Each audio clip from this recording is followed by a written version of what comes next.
یو ښځه ما ته ټلیفون وکړو، زه په لوی غم اخته یم. ښځه راته ټلیفون وکړو چې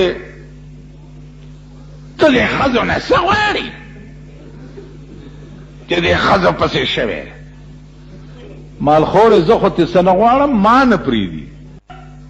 دا حق بیان نه کم نو د قیامت په ورځ به قرآن زما مری ته لاس اچوي که نه باچي. که زه ظالم ته ظالم ونه وایم نو د قیامت په ورځ به قرآن زما مری ته لاس اچوي که نه باچي. چې ما ته قرآن ویلی دی چې د ښځو دا حکم دی او هغه زه ونه وایم نو قرآن به زما په مری کې زولنې اچوي او ما به جهنم ته بوزي که نه به مې بوزي. زه مجبور یم. نو ما ته وایي چې تاسو سړي که هر څه کوئ خیر دی، خو که ښځه هسې لږه بازار ته راووته نو په تاسو باندې تندر را پرېوځي. مال رښتیا دی خدای په مونږ تندر راوغورځوي چې زمونږ تاسو ښځې یې. هغه سړی دی خدای د آسماني تندر شکار کی چې د کم سړي ښځه په کوڅو کې بربنډه ګرځي.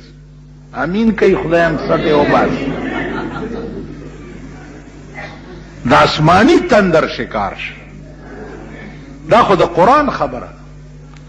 بیا په داسې شرمېدلي ملک کې اوسېږي. یو اډیننس یې کړی دی قصاص او دیت، کچاچ او دیت. په هغې مولیان راولي په ټي وي باندې په قصاص او دیت تبصرې کوي.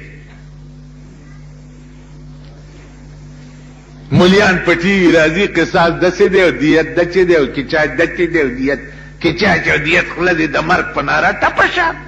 کچاچ او دیت څنګه دی؟ خوله کې دې دانه وخېږه، دې کې د وینا څه ضرورت دی؟ کلیر کټ آرډر دی، د قرآن حکم دی. په دې کې د مولا د تبصرې ضرورت څه دی؟ او بیا هغه تالی سټ او درباریان مولیان پې راولي چې کوم د خان د خولې نوکران.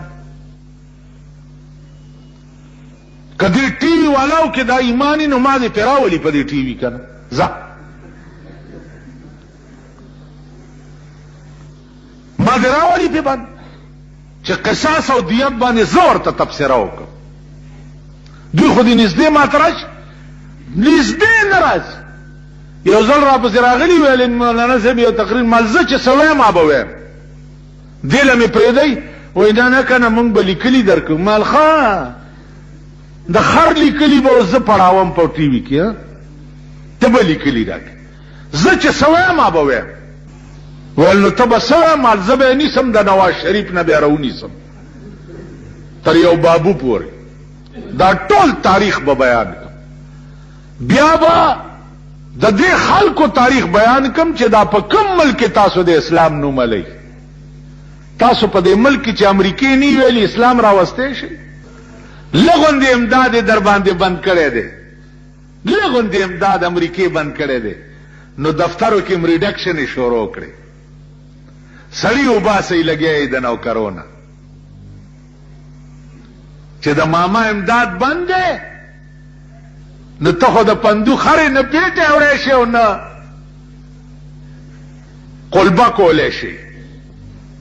نو بیا ریډکشن یې په دفترو کې شروع کړي دي چې هله سړي وباسئ امریکې امداد بند کړی. بیا ته د هغه ملک کلاو مخالفت ولې کوې؟ کوم ملک چې نن امریکې ته پیزوان اچولی دی. عزیزانو دا په کلاو غوږونو واورئ، په کلاو غوږونو. امریکې لوی سازش دا دی چې اسلامي قوت ختمی، اسلامی طاقت ختمی.